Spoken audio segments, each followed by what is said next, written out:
Assalamualaikum warahmatullahi wabarakatuh. Welcome back to my channel di Fanta Project. Kali ini gue pengen nge-review helm yang ada di depan gue ini. Kenapa gue mereview ini dan kenapa gue memilih helm ini? Karena yang gue tahu helm ini memiliki banyak fitur, tapi dengan harga yang cukup ekonomis ya. Sehingga helm ini tuh cocok banget nih buat kantong pelajar atau mahasiswa, dan juga modelnya yang menurut gua didesain secara sporty gitu. Dan rumornya helm ini tuh mirip dengan helm sebelah gitu. Walaupun mirip, tetapi helm ini tuh bukan dikategorikan sebagai helm clone atau replika. Jadinya untuk safety dan kenyamanan sudah tentu pasti terjamin gitu.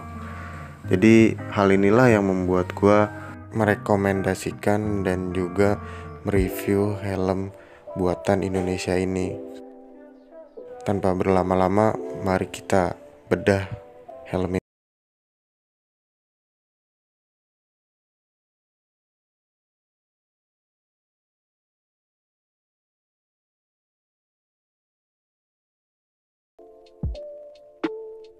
Helm ini itu helm G2 buatan Indonesia dengan model Optimax. Setahu gua ini tuh keluar di tahun 2021 pertengahan bulan. Cuma ya mungkin promosi dari helm ini kurang ya, jadi kabarnya juga kita nggak tahu gitu.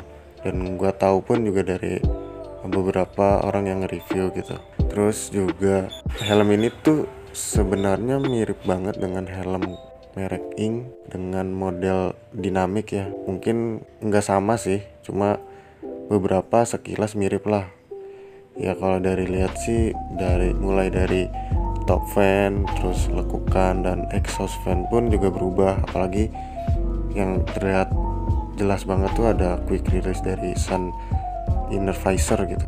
Helm ini udah berstandar SNI ya, dengan emboss yang ada di sebelah kiri. Jadi untuk safety tidak diragukan lagi ya. Kemudian fitur apa aja yang didapat? Mari kita bedah.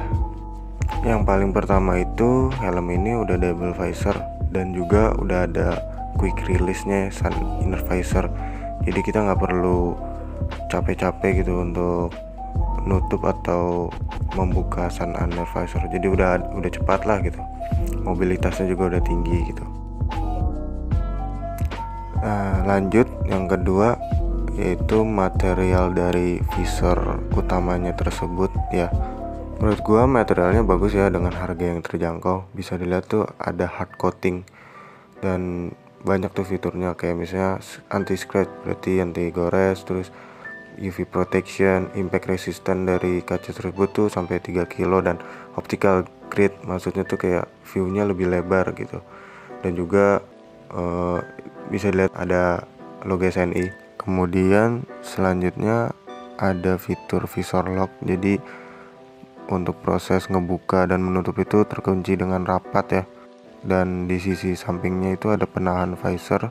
Dan untuk harga segini memiliki detail yang cukup ada di helm lumayan mahal, itu keren ya. Selanjutnya untuk bagian air vent. Untuk air vent depan itu berfungsi, jadi bukan hiasan. Kemudian ada detail kecil juga tuh yang buat bagian pin scrap ya. Jadi di pinnya itu dia kayak ada ring gitu, jadi terlihat lebih elegan dan detailnya tuh dapat gitu ya. Terus lanjut di bagian exhaust fan-nya itu, di bagian tengahnya ada 2, dan di sebelah kiri dan kanan itu juga ada 2. Jadi dia memiliki exhaust fan sebanyak 4, yang menurut gua cukup. Untuk proses ngebuka visornya pun juga tidak terlalu keras, jadi kayak bisa dibilang smooth, jadi cukup halus dan kenyamanannya pun dapat ya. Dan juga untuk ada bagian visornya pun ada lekukan, sehingga gampang juga untuk ngebuka dan menutup.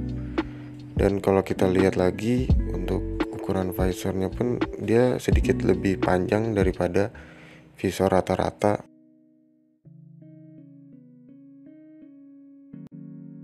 Dan ini ada tampilan inner visor.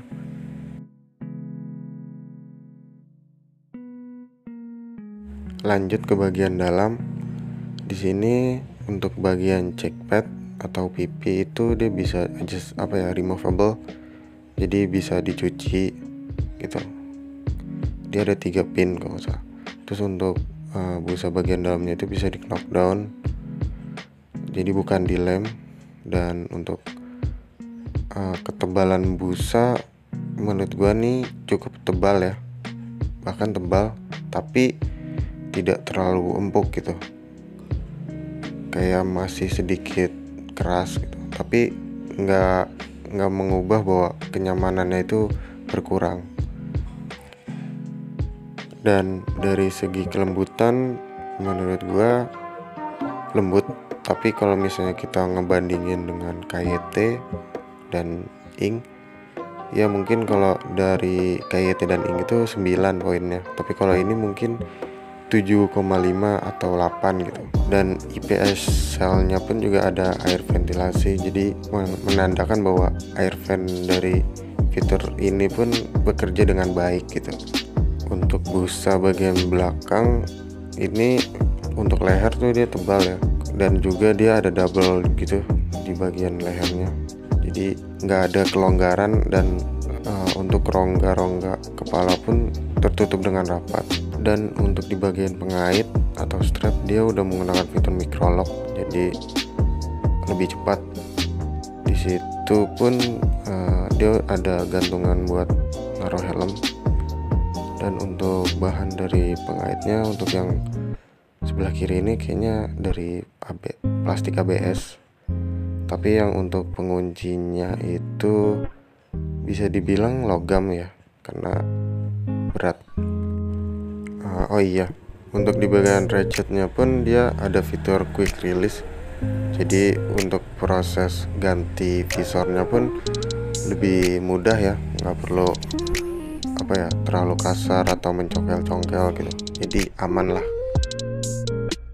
Dan di sini kalau gue perhatiin untuk bagian karetnya pun dia ada sedikit lekukan ya, yang berfungsi untuk membuat jarak dari visor dengan helm atau karetnya itu rapat, sehingga untuk proses air jatuh itu nggak, yang bisa dibilang kedap lah gitu, jadi kayak nggak bocor.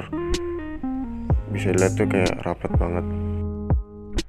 Kemudian dari sesi penilaian gua ya, untuk dari tampilan tuh bagi gua keren, cukup keren dan sporty, apalagi banyak modifikasinya juga, spoiler, dan bisa menggunakan visor Kyoto ya. Tapi di sini yang harus gua kasih tahu bahwa shellnya itu lebih besar, karena kan dia ada sunliner visor, jadi badan-badan yang kecil nanti kepalanya kayak besar gitu. Untuk segi kenyamanan menurut gua lebih baik lah daripada helm-helm yang klon atau kopi-kopian gitu, karena dengan harga yang sama kenyamanannya itu jauh banget gitu. Jadi gua merekomendasikan helm ini sih. Dan untuk harga mungkin range antara 250 sampai 280 ya. Mungkin kalau misalnya paket ganteng bisa 330-an lah gitu ya. Cocok banget sih untuk helm harian. Dan ini ada penampilan penggunaan helm G2 Optimax, dan bisa gue bilang it's kinda cool man. Bayangin dengan harga segini lu bisa dapat tampilan kayak gini, makin kece aja lu gitu. Cukup sekian dari gue, semoga hal ini dapat bermanfaat bagi kalian. Wassalamualaikum warahmatullahi wabarakatuh.